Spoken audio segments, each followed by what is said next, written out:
the outcast, and the cowboy. The rain hammered against the metal roof of Jake Morrison's barn like angry fists. Lightning split the purple sky of Kepler 442b, illuminating the rolling hills that reminded him so much of Montana back on Earth. He'd been on this frontier world for 3 years now, raising cattle that were half Earth-bred and half adapted for the alien atmosphere. It was honest work, lonely work, but it suited him just fine. Jake pulled his worn cowboy hat lower over his eyes as he checked the cattle one last time before heading back to his small farmhouse. The storm was getting worse, and his modified longhorns were huddled together under the shelter he'd built for them. Everything looked secure. That's when he heard it, a sound that didn't belong to the storm or his animals. A low, pained whimper coming from somewhere near the eastern fence line.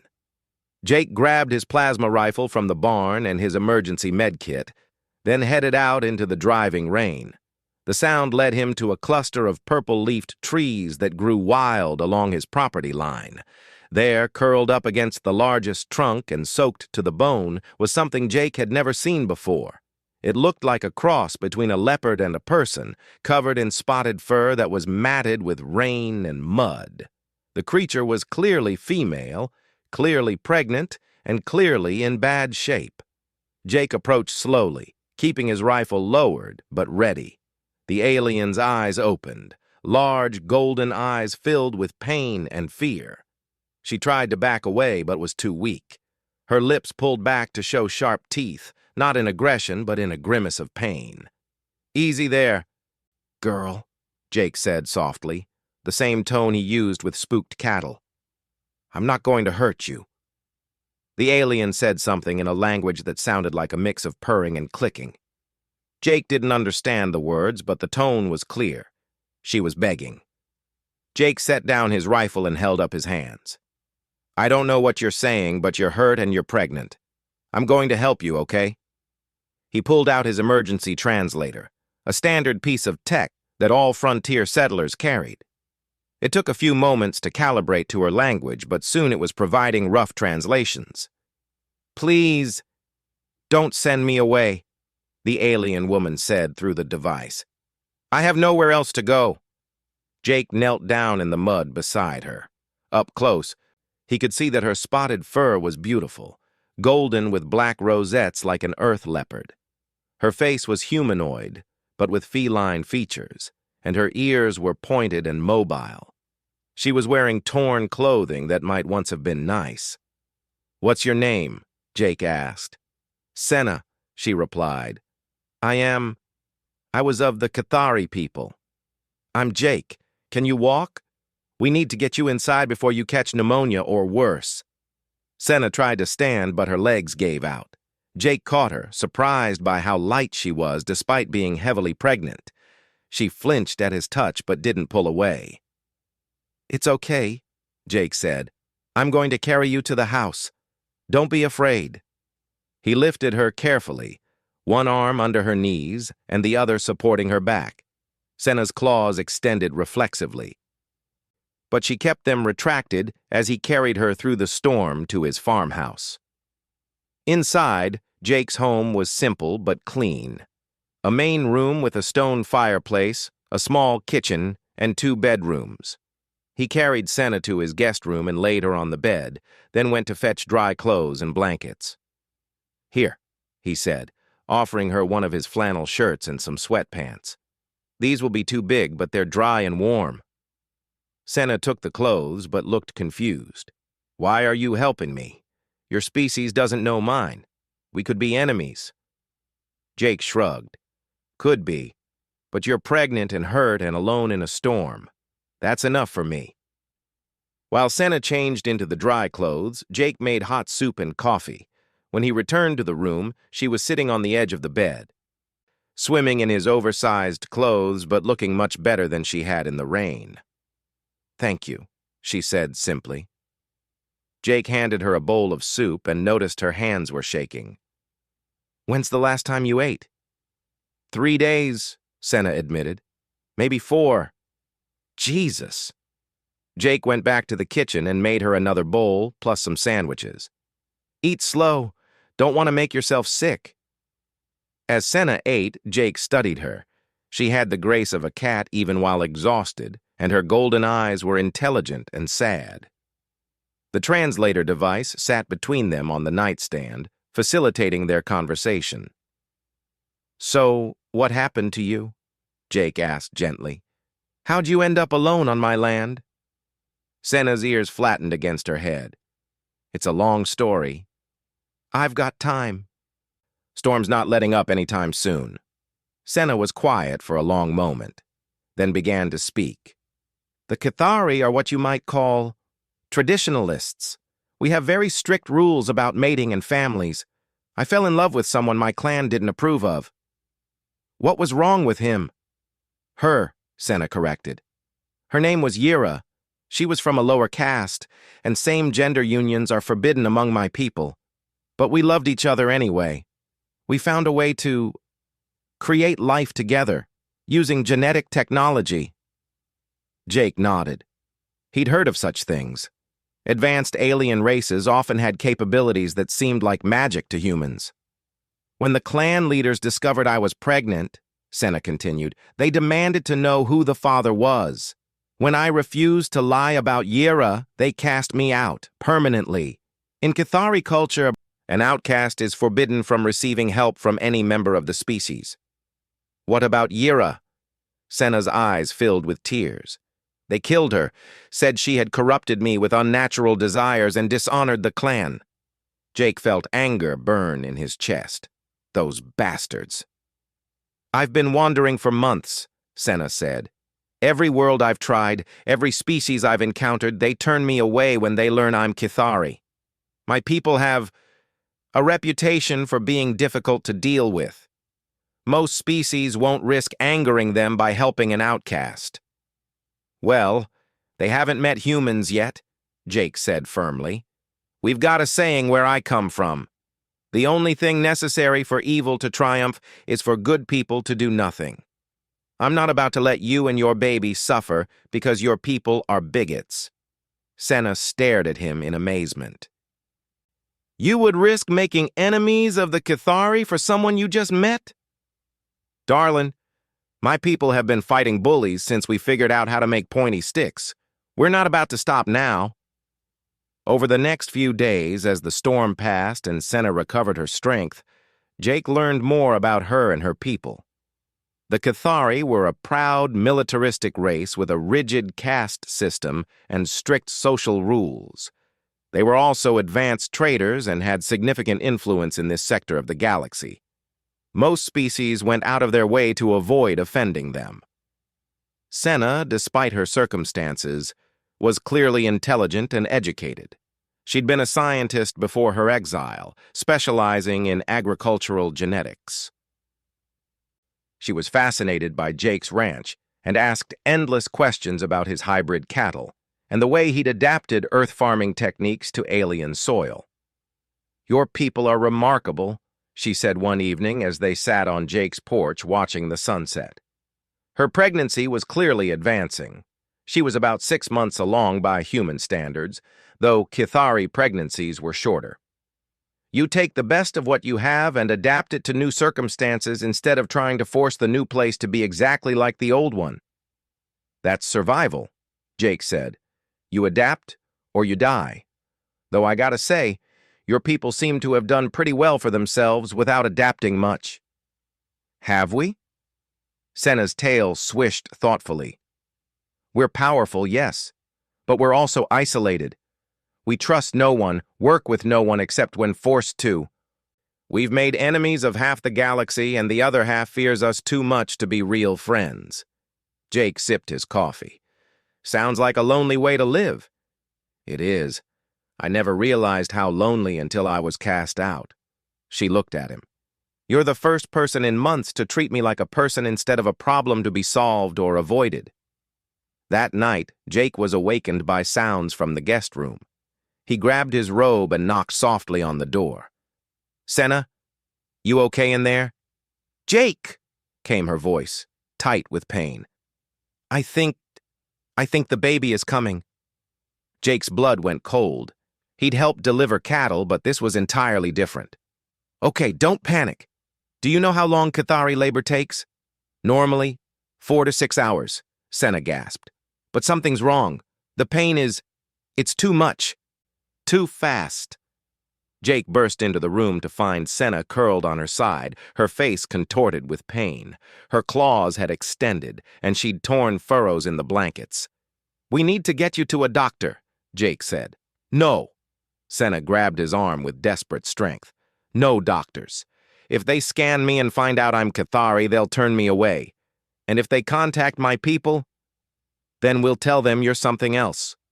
We'll figure it out." Jake was already reaching for his communicator to call for emergency transport. "Wait." Senna's grip on his arm tightened. "There's something else. Something I haven't told you." Jake paused. "What?" "The baby. It's not just Cathari. The genetic combination Yira and I used, it incorporated some human DNA." Jake stared at her. "Human? How?" "Yira worked in genetic research. She had access to samples from many species. She said human genetics were remarkably adaptable. She thought it might help our child be stronger, more able to survive in a galaxy that would see it as an abomination." "So the baby is part human?" "About 30%, enough that it might not survive a normal Cathari birth. The genetic combination is unstable." Tears ran down Senna's face. "I'm sorry I didn't tell you. I was afraid you'd be angry about us using your species' genetic material without permission." Jake sat down on the bed and took her hand gently. "Honey, I'm not angry, but this means we definitely need medical help. Professional help." "They'll take the baby away if they know what it is," Senna whispered. "A hybrid with illegal genetic modifications born to an outcast. They'll study it like a lab specimen." Jake was quiet for a moment, thinking hard. Then he made a decision that would change everything. "No, they won't," he said firmly. "Because as of right now, that baby is mine." Senna stared at him in shock. "What?" "Legally speaking, you're my wife. Been living on my property for weeks. We'll say we had a quick ceremony by human custom. The baby is mine. Half human, just like it actually is. Human Cathari hybrid, legitimate child of human citizen Jake Morrison and his wife Senna Morrison." "Jake, you don't understand what you're offering to do," Senna gasped through another contraction. "If my people find out you've claimed their outcast as family, then they'll have to go through me to get to you," Jake said. "And I'm betting they've never dealt with a stubborn human cowboy before." Despite her pain, Senna managed a weak smile. "You're insane."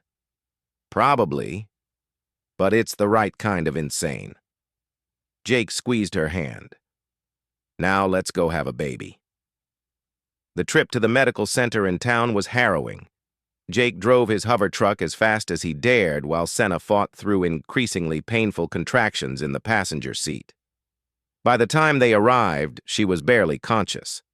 The medical staff at the Frontier Clinic had dealt with unusual situations before, but a human Cathari hybrid birth was definitely a first. Dr. Sarah Chen, the chief physician, took one look at the readings and shook her head. "This is beyond our capabilities," she told Jake in the hallway, while Senna was being prepped for surgery. "The baby's physiology is too complex. We need to transfer her to the main medical facility on Proxima Station." "How long would that take?" Jake asked. 6 hours minimum. She doesn't have 6 hours." Jake felt his heart sink. "So what are our options?" "I can try to stabilize her and the baby, but I'm going to need help. There's a Vorthak medical ship in orbit. They're the best trauma surgeons in the sector, and they owe me a favor. Problem is, they'll want to know why a human and a Cathari are having a baby together. It's going to raise questions." "Let me worry about the questions," Jake said. "Just save my family." Dr. Chen studied his face and saw the determination there. "All right, I'll make the call." 2 hours later, Jake sat in the waiting room while alien surgeons worked to save Senna and their child. He'd never felt so helpless in his life.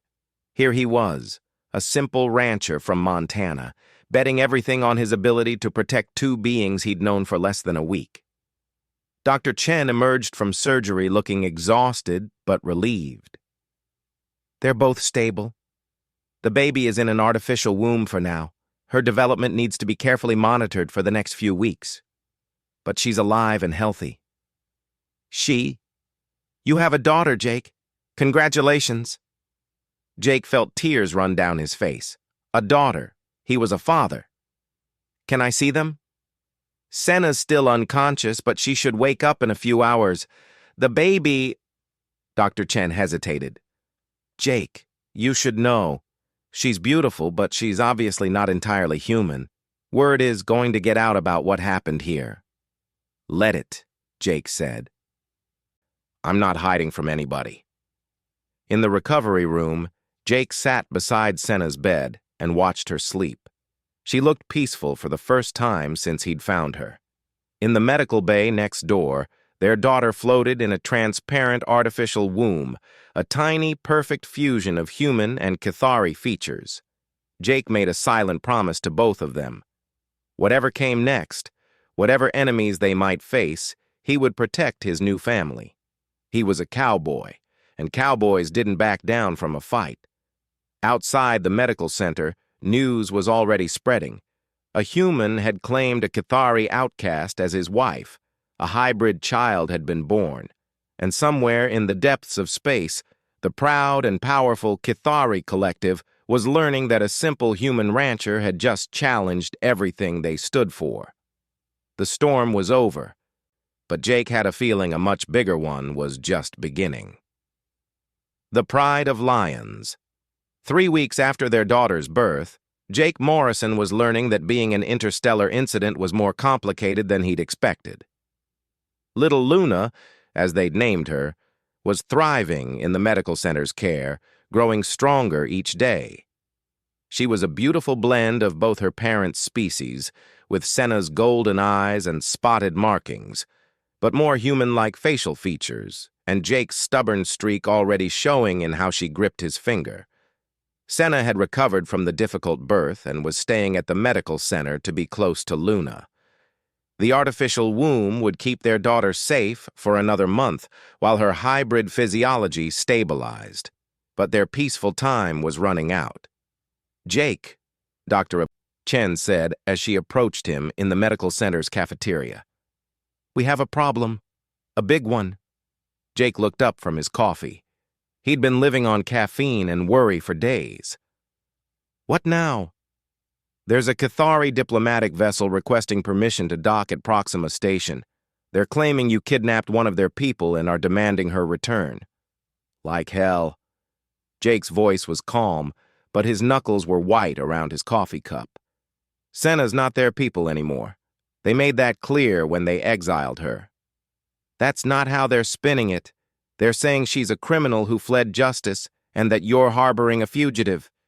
They're also saying the hybrid child is an abomination that needs to be destroyed for the good of both species. Jake felt rage boil in his chest. Over my dead body. That might be exactly what they have in mind. Dr. Chen sat down across from him. Jake, you don't understand what you're dealing with. The Cathari Collective has the military power to glass this entire planet if they decide you're a threat to their social order. Then why haven't they? Jake asked. If they're so powerful, why are they bothering with diplomacy? Dr. Chen looked puzzled. That's actually a good question.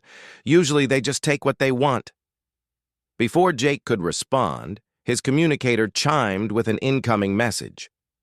The sender ID made his blood run cold. Cathari Collective Diplomatic Corps. The message was simple. Mr. Morrison, we request a meeting to discuss the return of our property and the disposal of the genetic anomaly. Respond within 24 hours or face the consequences. Jake showed the message to Dr. Chen, whose face went pale. They're calling Luna a genetic anomaly and Senna property. Yeah, I noticed that too. Jake's jaw was set in a hard line. Send them a message back. Tell them Jake Morrison would be happy to meet with them. But they come to me, not the other way around. Jake, that's what's going to happen. Jake stood up. I need to make some calls. The first call Jake made was to his lawyer back on Earth, who nearly choked when Jake explained the situation. The second was to the Human Colonial Administration, who were very interested to learn that one of their citizens had just claimed an alien wife and hybrid child. The third call was the most important. Hello, Captain Rodriguez. It's Jake Morrison. Yeah, the rancher. Listen, I need to cash in that favor you owe me. Captain Maria Rodriguez commanded a small but well-armed human patrol vessel that made regular stops at Kepler 442b. Jake had saved her nephew's life during a mining accident 2 years earlier, and she'd promised to repay the debt. Now Jake was calling it in.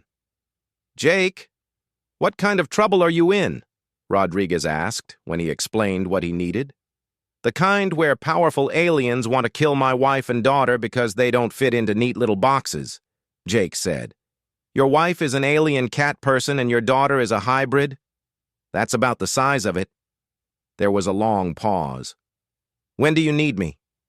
Yesterday would be good. Tomorrow will have to do. I'll be there in 18 hours with a full escort. Jake? Yeah? For the record, this is either the stupidest or the bravest thing I've ever heard of. Probably both, Jake admitted. The next morning, Jake stood on the landing platform of Proxima Station as the Cathari diplomatic vessel descended from orbit. It was an elegant ship, all flowing curves and gleaming metal that looked more like a work of art than a spacecraft.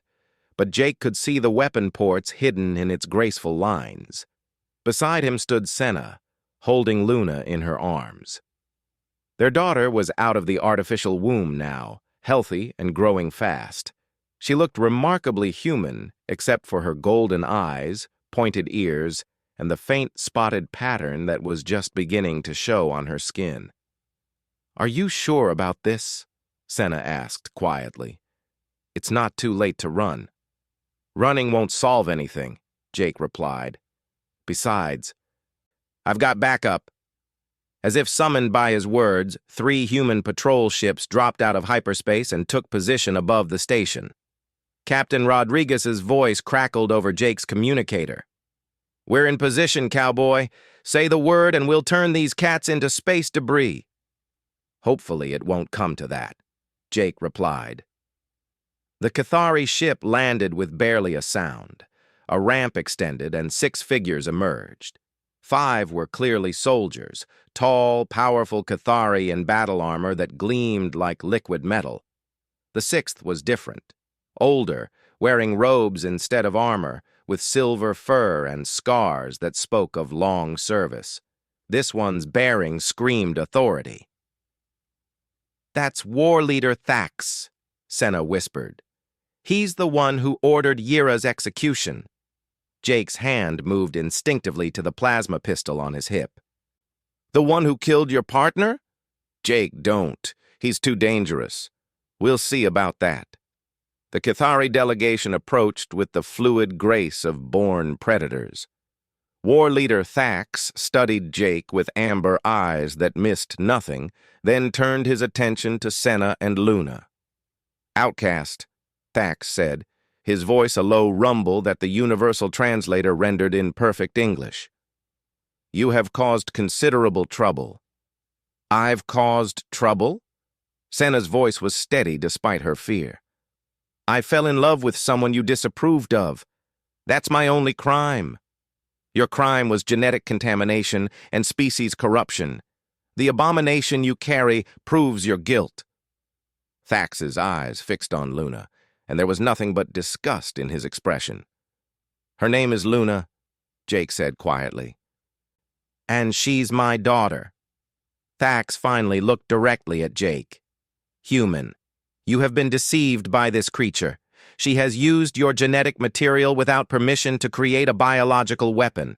Return her to us, and we will ensure you face no consequences for your ignorance. Biological weapon? Jake laughed, but there was no humor in it. She's a baby. 3 weeks old. She is an unstable hybrid with the potential to spread genetic chaos across multiple species. Such abominations cannot be permitted to exist. Says who? The question clearly surprised Thakex. Says the natural order. Says the purity of species that has maintained galactic stability for millennia. Well, says me that you're full of crap. Jake stepped forward, and he was pleased to see one of the Cathari soldiers tense. See, where I come from, we've got a different way of looking at things. We judge people by their actions, not their genetics. You are a primitive species with no understanding of the complexities involved, Thax snarled. Maybe so, but I understand bullying just fine. Jake's voice was getting louder. You killed an innocent woman because she loved someone you didn't approve of. You cast out another woman for the crime of being pregnant. And now you want to murder a baby because she doesn't fit your narrow definition of what's acceptable. The collective's decisions are not subject to human judgment. No, but they're sure as hell subject to human consequences. Jake smiled, and there was something predatory in the expression. See, here's the thing about humans, war leader. We're pack animals. And when someone threatens our pack, we don't fold. We fight. As if summoned by his words, the space around Proxima Station suddenly filled with ships. Not just Rodriguez's patrol vessels, but civilian craft, cargo haulers, mining ships, and even a few alien vessels. All broadcasting the same message. We stand with Jake Morrison. Thax looked up at the growing fleet with something that might have been concern. What is this? This, Jake said proudly, is what happens when you mess with a human's family. Word got out about what you're trying to do here. Turns out most folks don't like bullies much more than we do. Captain Rodriguez's voice boomed across the landing platform from the external speakers of her ship. War Leader Thakex, this is Captain Rodriguez of the Human Colonial Navy. You are outnumbered 50-1 and outgunned about 1,000-1.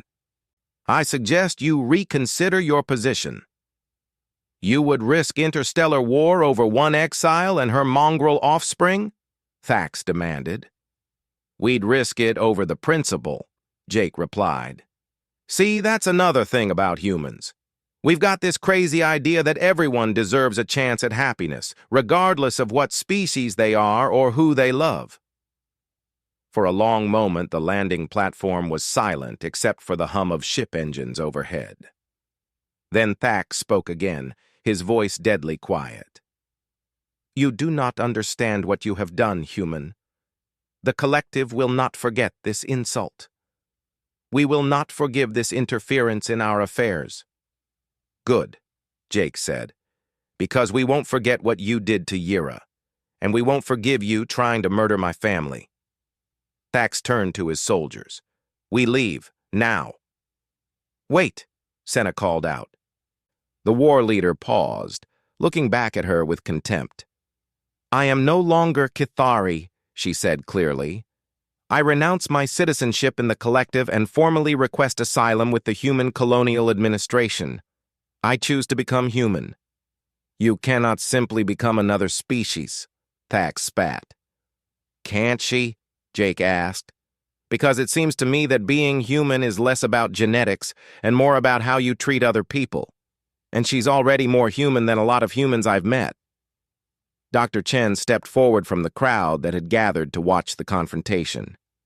As the ranking medical officer on Proxima Station, I can confirm that genetic species classification is far more fluid than most people believe.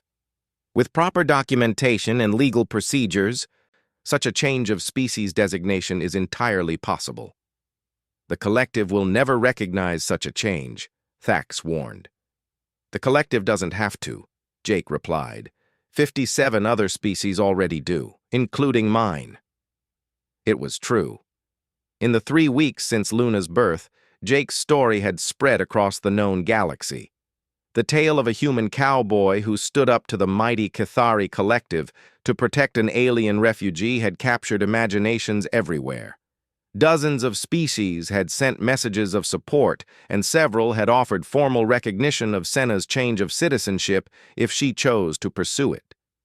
Thakex looked around at the assembled crowd, at the ships overhead, at the determination in Jake's eyes. For the first time, he seemed to realize that this was not a battle he could win through force. "This is not over," he said finally. "No," Jake agreed, "it's not.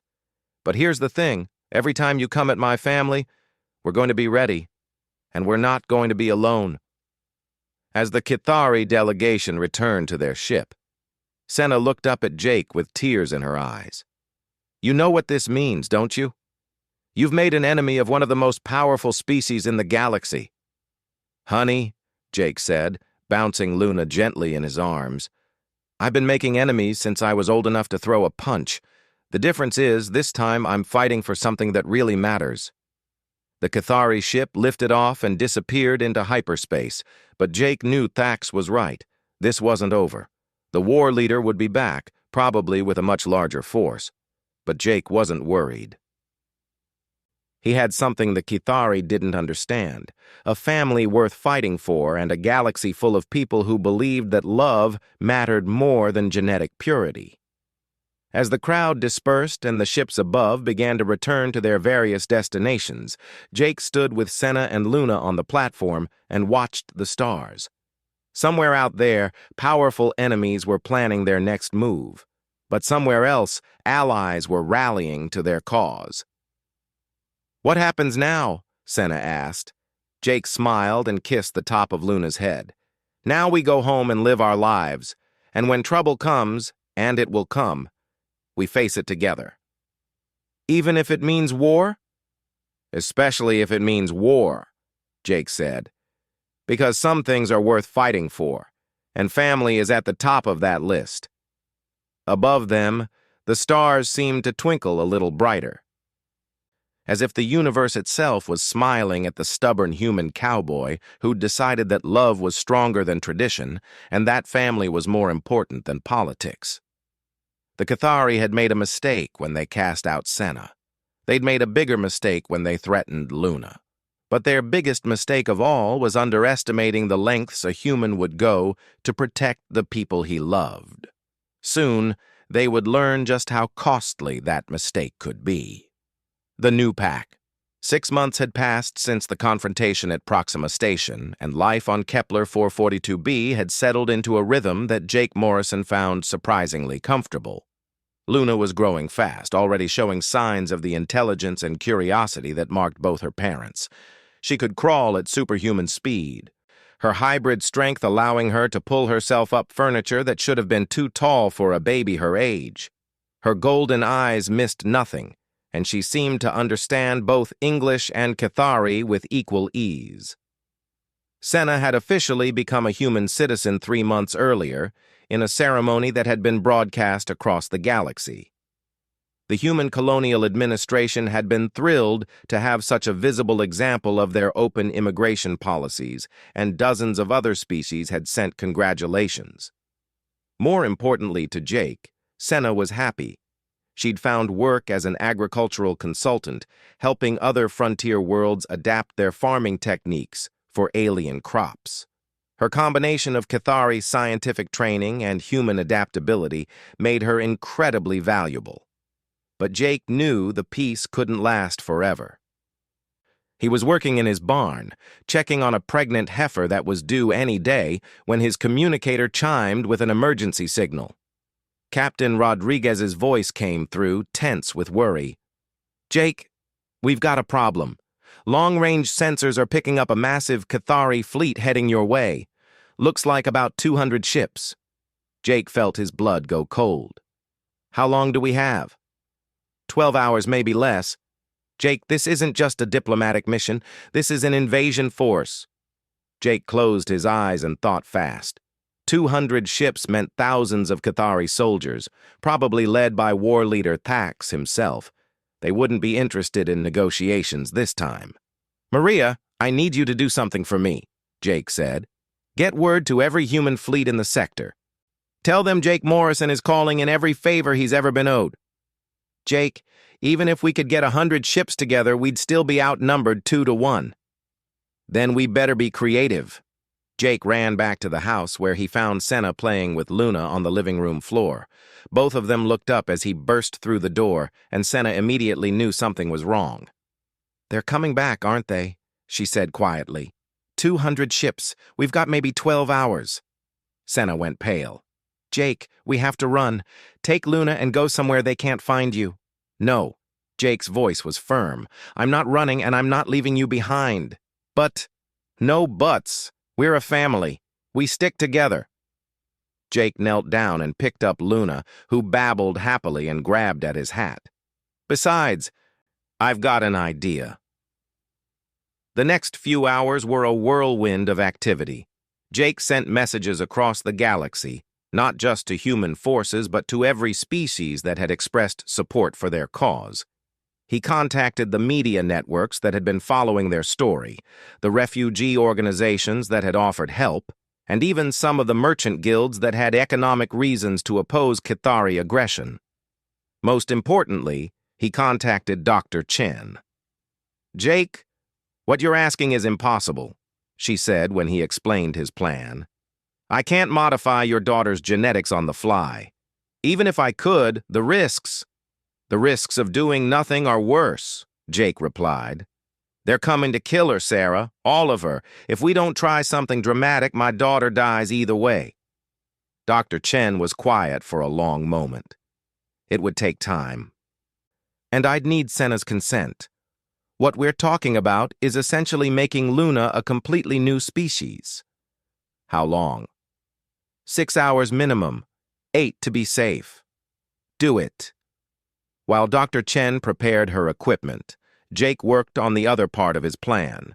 He contacted every news network in the galaxy and arranged for live coverage of the coming battle. If the Cathari wanted to murder a baby and her family, they were going to do it in front of the entire galaxy. The response was overwhelming. Ships began arriving within hours, not just human vessels, but alien craft from dozens of species. The Vorthax sent a medical ship. The crystalline Zephyrians sent a small but powerful squadron. Even the reclusive Ethereals sent a single ship, which in their culture was a massive show of support. "Jake!" Captain Rodriguez called from the bridge of her flagship. "We've got nearly 300 ships here now, but I have to warn you, most of these are civilian vessels or lightly armed patrol boats. Against Cathari military ships..." "I know," Jake replied, "but this isn't about winning a straight fight. This is about making a statement." As the fleet gathered in orbit above Kepler 442b, Jake and his family made their way to Dr. Chen's laboratory. Luna was unusually quiet, as if she sensed the tension around her. Senna held her close, whispering to her in Cathari. "What are you telling her?" Jake asked. "That she's loved, that she's special, that her parents will never let anyone hurt her." Senna's eyes were bright with unshed tears. "Jake, what if this doesn't work?" "Then we go down fighting," Jake said simply. "But it's going to work." Dr. Chen had set up her equipment in the main laboratory. The genetic modification chamber looked like something out of a science fiction movie, a cylindrical tank filled with glowing blue fluid and surrounded by complex machinery. "The process is simple in theory," Dr. Chen explained. "Luna's existing hybrid genetics are unstable because they're trying to express both human and Cathari traits simultaneously. What I'm going to do is stabilize them by adding genetic markers from the other species that have pledged support to your cause." "You're going to make her part alien?" Jake asked. "I'm going to make her something new. Not human, not Cathari, not any single species. She'll be something that's never existed before, a true galactic citizen, carrying genetic heritage from dozens of worlds." Senna looked worried. "What are the risks?"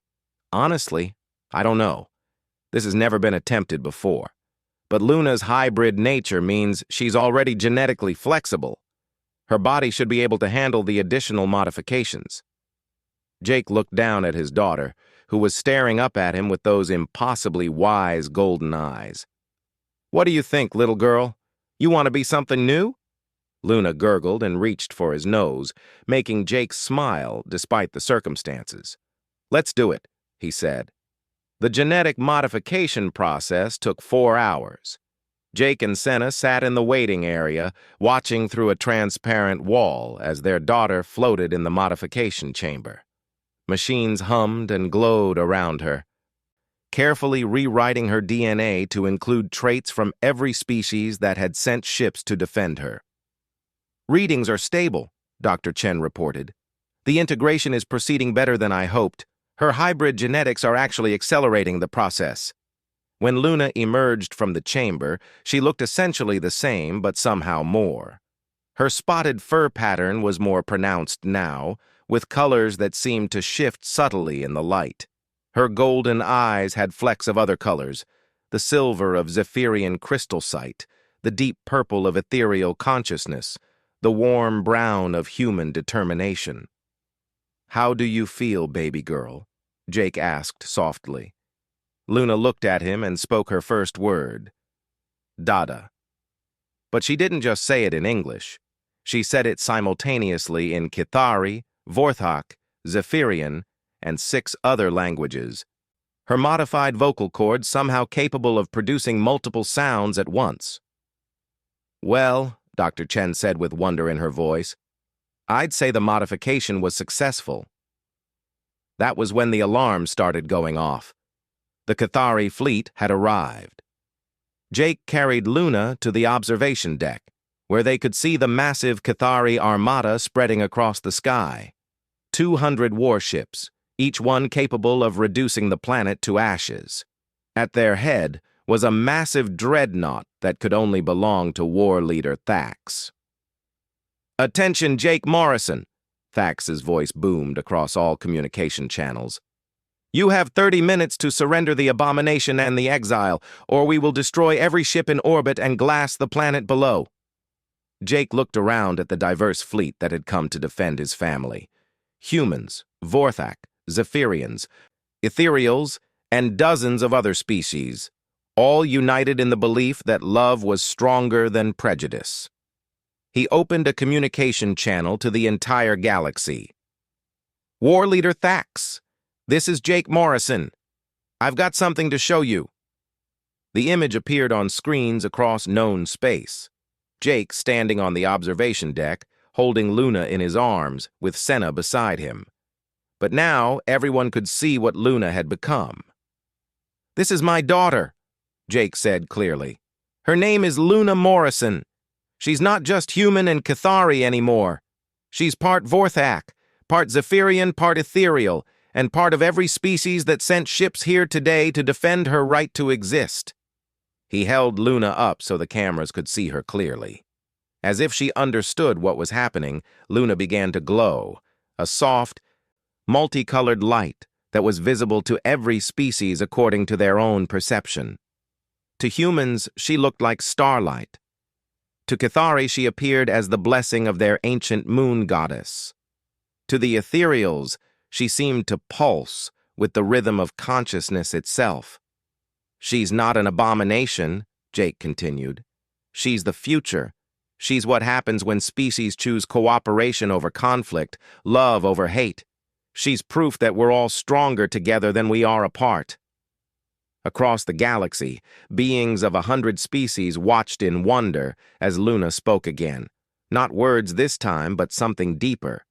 A sound that somehow conveyed love, hope, and infinite possibility. It was translated differently by every universal translator, but the meaning was the same. "I am all of us, and all of us are me." War Leader Thax's response came through gritted teeth. "Genetic contamination on this scale is a threat to every pure species in the galaxy. That creature must be destroyed." "Over our dead bodies," came a new voice. It was Ambassador Keth of the Zephyrian Republic. "The Zephyrian Republic formally adopts Luna Morrison as a citizen and extends full diplomatic protection." The Vorthak Collective seconds that motion, came another voice. The Ethereal Assembly agrees. One by one, every species with ships in orbit formally adopted Luna as a citizen, extending their protection to her and her family. By the time they were finished, Luna Morrison held citizenship in 47 different stellar nations. You see, War Leader, Jake said with a smile in his voice, that's the thing about family. It's not about genetics, it's about choice. And 47 species have just chosen to make my daughter their family too. Thax was silent for a long moment. Then, we have the firepower to destroy you all. Yes, you do, Jake agreed. But the question is, what happens after? Because right now the entire galaxy is watching. Every news network, every government, every being with access to communication is seeing this. If you murder a baby and 47 species worth of ships just for existing, what do you think happens to the Cathari Collective after that? We are strong enough to stand alone. Are you? Jake's voice was gentle but pointed. Because I've been doing some research these past few months. Your economy depends on trade with the species you're threatening to make war against. Your technology comes from cooperation with scientists you're calling genetically impure. Your own people are starting to ask questions about why so many other species seem to be happy while you're isolated and angry all the time. It was true. In the months since Jake's story had spread across the galaxy, there had been growing unrest within the Cathari Collective. Young Cathari were beginning to question their elders' rigid beliefs about genetic purity and species separation. Some had even publicly supported Senna's right to choose her own path. You have one chance here, Jake continued. You can choose to be part of something bigger than yourselves. You can choose to accept that the galaxy is changing, that the old ways of thinking about species and genetics are dying. Or you can stand alone, getting smaller and angrier and more isolated until you're nothing but a historical footnote about a species that chose hate over hope. The communication channels fell silent. For long minutes, two fleets faced each other across the void while the galaxy held its breath. Finally, Thax spoke again. What are your terms? No terms, Jake replied. Just choices. Choose to accept that my daughter has the right to exist. Choose to accept that love matters more than bloodlines. Choose to be part of a galaxy where different species work together instead of fighting each other. And if we refuse? Jake looked down at Luna, who was glowing softly in his arms and babbling in a dozen languages at once. Then you refuse, and you live with the consequences of that choice. But either way, you don't touch my family. Another long silence. Then, the Cathari fleet is withdrawing. This matter is concluded. As the massive dreadnought and its escorts turned away from Kepler 442b, Jake felt Senna's hand slip into his. Around them, the diverse fleet that had come to defend their family began to celebrate. Is it really over? Senna asked quietly. The immediate threat? Yeah. But Thax was right about one thing. Luna really is going to change everything.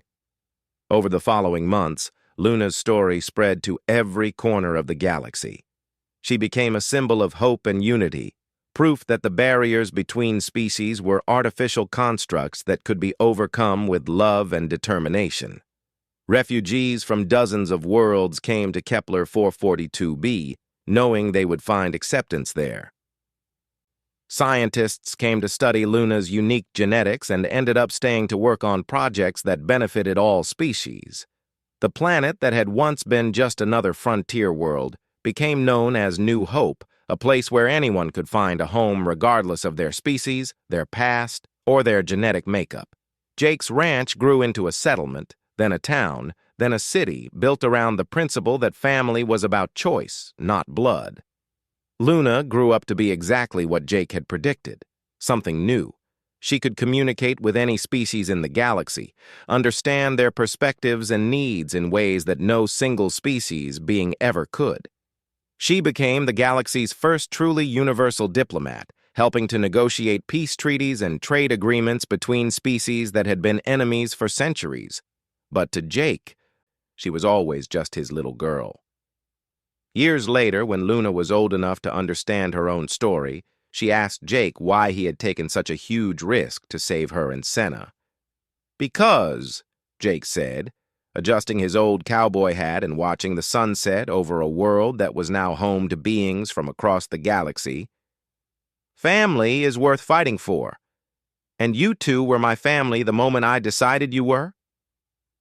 Luna smiled, a smile that somehow managed to be human and Kithari and 45 other things all at once, and hugged her father tight. "I love you too, Dada," she said in the universal language of love that needed no translation. In the end, that was what mattered. Not genetics, not species purity, not ancient traditions or political power. Just love, and the stubborn determination of one human cowboy who believed that everyone deserved a chance at happiness. The galaxy had learned an important lesson from Jake Morrison and his family, that the bonds we choose are stronger than the ones we're born with, and that sometimes the most radical act in the universe is simply refusing to let fear win over love. And sometimes, that's all it takes to change everything.